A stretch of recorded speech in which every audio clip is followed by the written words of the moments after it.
what is the greatest ideal of myself that I can be today? And I would not get up until I felt like that person. The second thing I would say is, can I begin to keep my energy up the entire day? And if I do it properly, then I will be open to opportunities and possibilities that weren't there before. The last thing I would say is, could I sustain brain and heart coherence to the point where that intelligence within me that's giving me life begins to find a door to open out so I can begin to see evidence in my world? Every day you're overcoming. Every day you're out of the bleachers and you're on the field and you're giving it your all and you're practicing. You're keeping your energy up greater than your habits in your body or the emotional conditioning of your body, greater than any circumstance in your environment, and sustaining it for an extended period of time. And then all of a sudden, when you're connected to the energy of your future, and you know what that feels like, you will know the moment you return back to the energy of your past. And if you tell me it's because of your boss or your coworker or your ex, I'm going to say, you're back to the unconscious program that you're the victim of your life, right? Absolutely. So then it takes some unlearning, and the unlearning process is the most important process, because once you do that, you're clearing out room for the next creation to be easier, and the next one to be easier, because you're starting to understand the formula a little better, and you start saying, I'm not going to take that personally, or I'm not going to react, or I'm not going to go back to that person again. I'm just going to self-regulate again. You only need a few experiences to know that this is the truth, and then you start managing your attention, and you manage your energy a lot better. And I think that I always say, I don't care that you fall off the horse. I just care when you get back on, right? Because some people fall off and then they have to go into guilt and analysis, and they take weeks. And well, you could have just said, I fell off. Let me just get back on and keep going here. I think that emotions are energy in motion. If we're matching neurologically, if we're matching emotionally. So if we share the same experiences, we share the same emotions. And if we share the same emotions, we can relate to one another. So this is where it gets sticky. So then the moment you start saying, that person did that to you once. Yeah, that person, I had a similar experience. That person did that to me. Now we open the door, like, I'm going to use you to reaffirm my attachment to that emotion.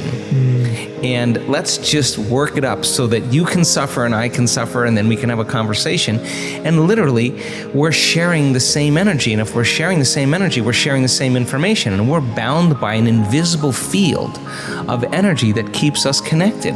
So then what does it take to break that energetic field? An energy that's greater than the energy that's holding it together. That's how you separate atoms that become a molecule.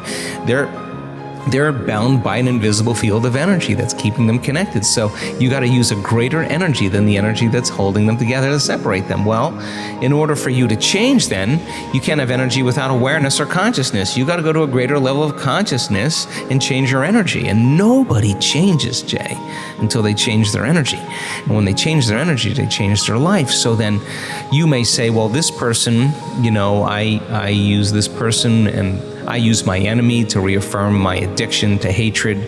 I use my coworker to reaffirm my addiction to judgment.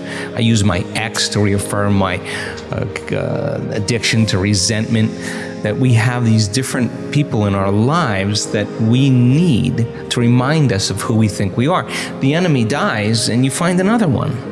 Your coworker leaves and you start judging another one.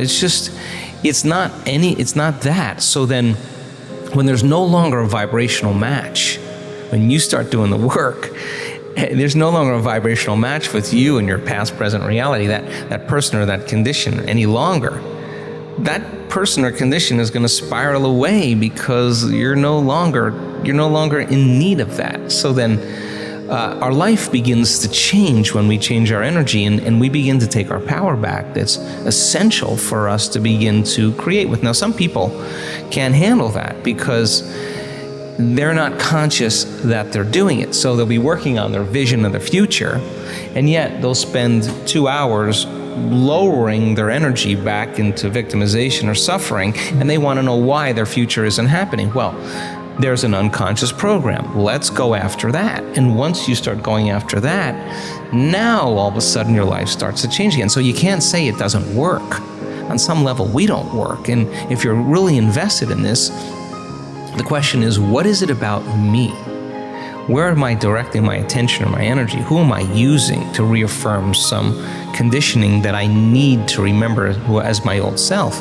So then when you stop reacting to the person, or the person's now complaining to you and you're not complaining back, it's going to be an uncomfortable moment, because you're all of a sudden seeing a part of you used to be that you no longer are, and you have to be willing to not go there. And over time, that person will thank you and they'll say, I didn't even know that I was complaining that much. And by changing yourself, you help others. That's how it works. How bad does it have to get? I mean, to what denominator, to what lowest level do you have to reach before people really make up their mind to change? My message is, why wait? I mean, when you're feeling so altered emotionally, you feel so bad, that's the moment you could actually see yourself for the first time, because you're not answering your cell phone, you're not responding to all your texts, you're not watching TV, you're not going out to dinners, you're not calling people back.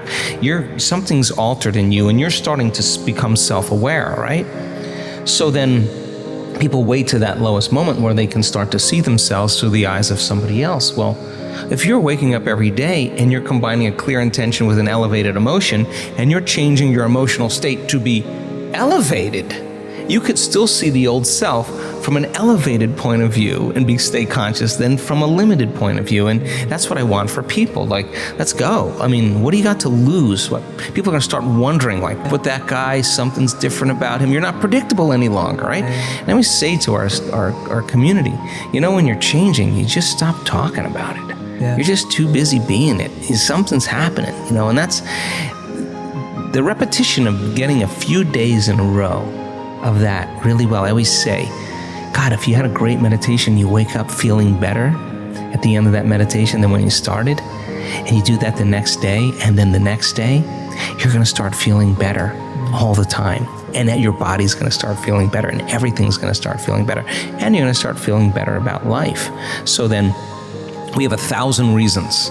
I have more than 1,000 reasons every day to be unhappy with managing companies and staff and people, all that. But then when you rise above that and you choose just who you want to be, I think it makes a big impression on your family, first yourself, and your family and your friends and the people you work with, and then finally our communities. So I think that people are starting to figure that out there. And when they imagine oxytocin levels in our student body, the love hormone, the love chemical, 200 times outside of normal. The latest research on oxytocin is slight elevation in oxytocin. It's impossible to hold a grudge. Now, so then, what that means is you feel so amazing that why would you want to hold a grudge against that person? So forgiveness then is not something that you have to try to do to be spiritual. It's the side effect of saying, I don't want to give up this feeling for you or anybody, so I'm letting it go. I'm freeing you, I'm freeing myself, and my goodness, there's more liberation of energy. I call that the natural state of being, and we're knocking on that door. Why? Because as you begin to open your heart to life again, and you start trusting in your future and trusting in yourself a little bit more, and you start self-regulating with your heart, you do that properly, and you lead from that place, from that level of awareness, your life will change in dramatic ways. And why is that essential? Because when people start doing that effectively, oxytocin signals nitric oxide. Nitric oxide signals a chemical called endothelial-derived relaxing factor. And that causes the arteries in your heart and lungs, Jay, to literally swell. Just like when your sexual organs are aroused and blood flow moves into them, male and female, that's a different consciousness. There's a different energy in there. Imagine the same intensity moving into your heart. That's what people are experiencing. That is a level of love. It's not like a love for your puppy. It's not like a love for your partner. This is transcendent of that. This is the most familiar, unfamiliar feeling you will ever have. It'll be distant and at the same time very close. And you'll start to see the hidden meaning behind all things. And now, when you walk in the presence of your greatest betrayer, the person who threw you under the bus, whatever it is, when you walk in from this place, there will be no emotional reaction. You will just see that person for who they are, who you used to be. Now, compassion then is no longer something that you have to try to do. It's the end product of doing the work. And I think that mystics and saints and masters of old understood this. So when they thought of that person, they didn't allow that thought to produce a feeling or an energy that would lower their energy.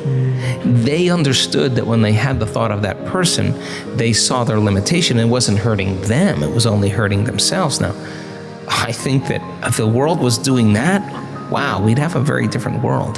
The causes of this, like I always say, you never know what you're doing today and how you're doing it, who you're going to affect tomorrow when you do this work. And that's what we're seeing. People are, they're getting promotions. They're getting all these wonderful things, not because of anything that they're doing. They're just different. Yeah. And people notice that, and they want those people in the position to make better decisions for the whole. And I think that's how we change the world. Day, one lifetime. Yeah. How did I do today? Yeah. Did I change or help another human being? Did I really change someone's future, a future timeline? Lastly, what is the greatest thing I learned? I go as deep as I possibly can into that fertile blackness. And I don't stop until I connect to something. And I know when that feeling, what it is when I connect. And then I have a thought of whatever experience I want, and then I completely surrender to the outcome and stay open. And it's been working pretty well. Oh, I would ask them to take out a piece of paper and write down every thought that they've been thinking that's standing in the way between their future and where they are, to write down every habit or behavior, even how they speak, that stops them from becoming the person that is healthy, wealthy, or free. And then to begin to recognize the emotions that keep them in the same state of being every single day, and become so conscious of those thoughts, behaviors, and emotions that they wouldn't let any of them slip by unnoticed by them. Then I would have them write down the thoughts they do want to fire and wire in their brain. I would have them write down what the behaviors look like of a great person that they wanted to become. And I would have them practice thinking about it and practice rehearsing it. And then I would say to them, what emotions would you feel when your future happened? Because you have to teach your body emotionally what that future feels like before it happens. And every day, if you practice that diligently and sincerely, and just become conscious of who you no longer want to be, and keep becoming conscious of who you do want to be, you should begin to see evidence in your life. And when it comes in a way that you least expect, that surprises you and leaves no doubt that it's come from a greater mind, then you'll be inspired to do it again. And now we believe we're more the creators of our lives and less of the victims of our lives.